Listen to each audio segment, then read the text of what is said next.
stop you from doing something or want you locked up for some reason, rest assured they'll magically find a way to get it done.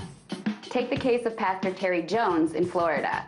You know him. He's the guy that likes to burn Korans to commemorate 9/11. The U.S. military has warned him to stop with the protests, but the pastor just won't listen. So this year, as he was towing a big grill filled with 3,000 kerosene-soaked Korans to a park, the cops arrested him. The only problem is, they couldn't arrest him for intending to burn some books, as that's protected as free speech.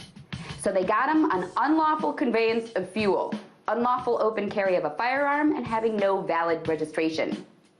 And that's the way it goes here in the U.S. If authorities want you neutralized, they will find something to nail you with, no matter how clean you think you might be. Activist James Ian Tyson was on his way to protest the Democratic National Convention last year when he was pulled over and arrested for driving with a suspended license.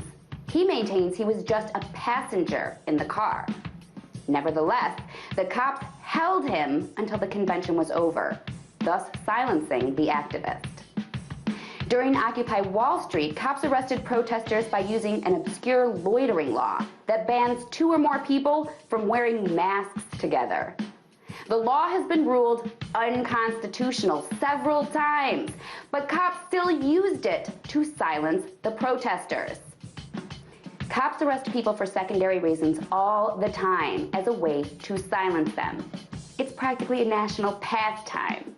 And that's the danger behind the government collecting our data.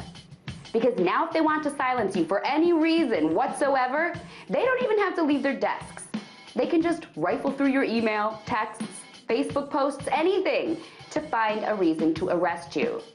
There could be a picture of you jaywalking on Facebook, and that could be sufficient.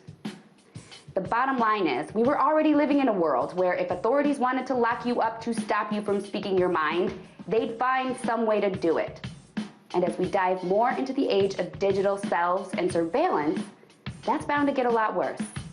Just ask Pastor Jones. But maybe when you see him, don't bring up religion. Tonight, let's talk about that by following me on Twitter @TheResident.